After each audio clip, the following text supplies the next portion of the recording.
ស្ដីអ្នកទាំងអស់គ្នាថ្ងៃហ្នឹងអត់មានវីដេអូអីផ្លាយទេគឺចេញចប់នៅផ្ទះអារៀបចំតិចតួចអីចឹងទៅមុននឹងយើងចេញទៅពេញការងារនៅខាងក្រៅអញ្ចឹង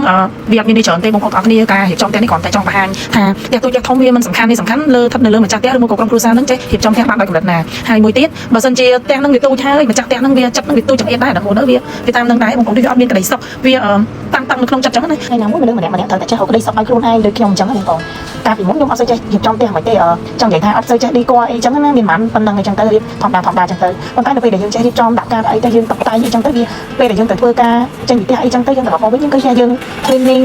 ស្អាតចឹងទៅយើងមានអារម្មណ៍ថាអូខេវាមានក្តីសុខដែរចឹងសំខាន់យើងរកខ្លួនឯងឃើញសិនបងប្អូនថាយើងនឹងជួយចិត្តក្តីសុខបែបណាហើយយើងត្រូវរៀបចំបែបណាតែខ្ញុំអត់ធំទេទូចក៏មែនតែបើនិយាយពីការរៀបចំរូបខ្សែចឹងបងប្អូនពីណាចង់បានផ្ទះធំប៉ុន្តែចាំមិនសមត្ថភាពយើងបានប៉ុណ្ណឹងអញ្ចឹងយើងមានតែខំរៀបចំទៅនេះនេះហើយផ្លូវចិត្តរបស់យើងសុបាយហើយយើងក្តីសុខនៅក្នុងការរស់នៅចឹងណាបងប្អូនហើយចំណែកខ្ញុំនេះ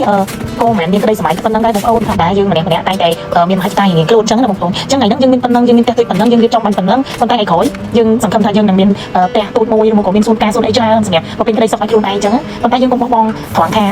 យើងសម័យប៉ុន្តែយើងត្រូវតែធ្វើដែរមិនមែនយើងគ្រាន់តែសម័យឲ្យដេកសម័យចាំសំណាងហ្នឹងឯងអត់ទេបងប្អូនចឹងយើងចាប់ផ្ដើមធ្វើពីបន្តិចម្ដងយើងដើរទៅយើងដើរយឺតក៏ដោយប៉ុន្តែយើងនៅតែមុខខ្សែយើងដើរបានយើងជប់ពាក់កណ្ដាលទេចឹងបងប្អូនចឹងខ្ញុំលើកទឹកចិត្តឲ្យបើសិនជាយើងចង់ធ្វើអីយើងចង់បានអីយើងខំប្រឹងធ្វើហ្នឹងទៅយើងមកជំនាញ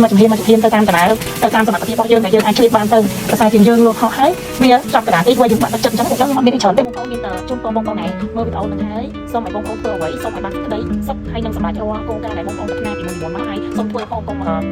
សម័យចោលចឹងបងប្អូនខ្ញុំព្រមឲ្យសម័យដើរនៅក្នុងក្តីសម័យតែអត់ធ្វើសោះចឹងបងប្អូនចឹងយកនេះបានអីដែរចឹងសម័យបងធ្វើផង